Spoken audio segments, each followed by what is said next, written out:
वर्णों के प्रकार। वर्ण के दो प्रकार होते हैं। पहला होता है स्वर और दूसरा होता है व्यंजन। स्वर किसे कहते हैं? जिन वर्णों का उच्चारण बिना किसी अन्य वर्ण की सहायता से होता है, अर्थात जिन वर्णों का उच्चारण स्वतंत्र रूप से होता है, बिना किसी दूसरे वर्ण की सहायता से होता है, उसमें किसी और वर्ण की सहायता नहीं लेनी पड़ती है, उन्हें ही स्वर कहते हैं या स्वर कहा जाता है। हिंदी में 11 स्वर होते हैं। अ, आ, इ, उ, ऊ, री, ए, ऐ, ओ, औ। ये 11 स्वर हैं। और उसके बाद व्यंजन दिया गया है। जिन वर्णों के उच्चारण में स्वरों की सहायता लेनी पड़ती है, उन्हें व्यंजन कहते हैं। और हिंदी में 33 व्यंजन होते हैं। हिंदी में 33 व्यंजन होते हैं। और यहाँ पर देखिए एक इम्पॉर्टेंट बात दी गई है। अ स्वर प्रत्येक व्यंजन में मिला होता है। अ स्वर जो होता है ना, वो सारे व्यंजन में मिला हुआ होता है। जब किसी व्यंजन में अ की ध्वनि नहीं होती है, नहीं मिली हुई होती है, तो उसके नीचे एक छोटी तिरछी रेखा, ऐसे छोटी तिरछी रेखा खींची जाती है, जिसे हलंत कहते हैं। इस रेखा को क्या कहते हैं? हलंत। हलंत कहा जाता है। जैसे क, ये क्या है? अ स्वर के साथ क ऐसे लिखा जाता है और अ स्वर के बिना क ऐसे लिखा जाता है, क के नीचे हलंत लगाकर। जितने भी व्यंजन हैं अ स्वर के साथ पूरा लिखा जाता है और अ स्वर के बिना हर व्यंजन के नीचे हलंत लगा हुआ होता है। हिंदी की वर्णमाला देखिए यहाँ पर। क वर्ग है ये।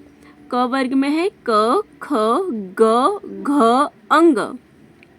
च, छ, ज, झ, ञ। ट, ठ, ड, ढ, ण। ये हिंदी की व्यंजन है, वर्णमाला। और आगे पढ़ेंगे। ट वर्ग है ट, थ, द, ध, न। प वर्ग है प, फ, ब, भ, म। य वर्ग, यहाँ पे इसे कहते हैं अंतस्थ व्यंजन। य, र, ल, व। इसे कहते हैं ऊष्म व्यंजन। श, श, स, ह। और यह है अंग, अह। इसे अनुस्वार कहते हैं। जो अंग है, ऊपर एक डॉट है, अनुस्वार। और जो ये 2 डॉट है, उसे विसर्ग कहा जाता है। और यह है ड़ और ड। जैसे सड़क, पहाड़, ड़ है ये, ड़। और ये है ढ़, जैसे चढ़ना, ढ़, चढ़ना, पढ़ना, ढ़। क्रम से लिखे वर्णों के समूह को ही वर्णमाला कहा जाता है। ये जो भी वर्णमाला यहाँ पे लिखा है, वो क्या है? क्रम से लिखा गया है। क के बाद ख लिखा गया है, ख के बाद ग, ऐसे सीक्वेंस में क्रम से लिखा गया है। इन्हें ही वर्णमाला कहा जाता है। संयुक्त वर्ण देखिए यहाँ पर। छ कौन कौन से व्यंजन से मिलकर बना है? आधा क, क्योंकि क के नीचे हलंत है, आधा क, धन श, षटकोण वाला श है यहाँ पर, ध्यान रखिएगा। ये दोनों को मिलाकर छ शब्द बना है। छ, कक्षा, क्षत्रिय, कक्षा। त्र, त पे हलंत, धन र। ये दोनों व्यंजन को मिला के त्र संयुक्त व्यंजन बना है। तो इससे शब्द बना है पत्र। ज और य को मिलाकर, ज के नीचे हलंत, सारे जो इसमें पहला व्यंजन है उसके नीचे हलंत है और दूसरे व्यंजन के नीचे हलंत नहीं है। ज और य को मिलाकर बना है ज्ञ। श और र को मिला के बना है श्र। तो ज्ञ से यज्ञ और श्रमिक। ड़ और ढ कभी शब्दों के शुरू में नहीं आते। मतलब ड़ और ढ से कभी भी शब्दों की शुरुआत नहीं होती, क्योंकि देखिए यहाँ पर इसका प्रयोग करके बताया गया है। अच्छा, यहाँ पर नहीं है, कहीं पे शब्द होगा तो। वैसे तो मैं आप लोगों को 4 शब्द बताई। ड़ जो है यहाँ पे ड़, सड़क, पहाड़, और ढ से चढ़ना, पढ़ना, ऐसे। और मैं अलग वीडियो में बताई हूँ आप लोगों को। और यहाँ पे बंदर, हंसना, नमः, पेड़, बढ़ई, देखो इसमें ड़ है, पेड़, पेड़, पेड़, बढ़ई, ड़। पीछे के शब्दों में बंदर में अनुस्वार, ये अनुस्वार लगा हुआ है। हंसना में अनुनासिक लगा है और नमः में विसर्ग लगा हुआ है। पेड़ में ड़ और बढ़ई में ढ, ड़, ड़, ढ़। ऐसे वर्ण या ध्वनियाँ हैं जो वर्णमाला में दी गई हैं। हिंदी में इनका प्रयोग भी किया जाता है। ठीक है, ड़ और ढ।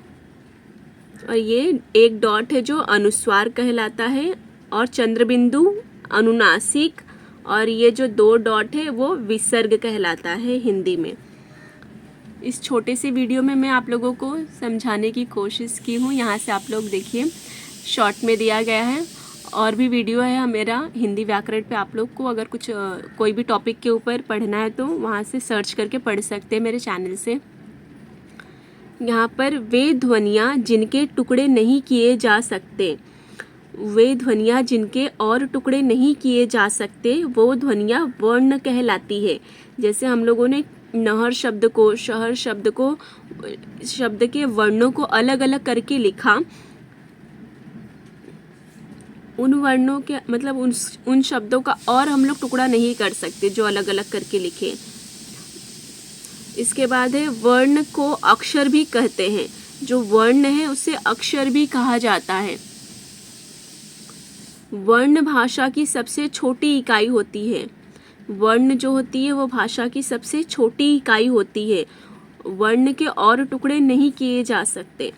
वर्ण 2 प्रकार के होते हैं। पहला होता है स्वर और दूसरा होता है व्यंजन। हिंदी में 11 स्वर होते हैं और 33 व्यंजन होते हैं। 2 व्यंजनों के मेल से बने व्यंजनों को संयुक्त व्यंजन कहते हैं। और यहाँ पर छ, त्र, ज्ञ, श्र, ये चारों संयुक्त व्यंजन हैं।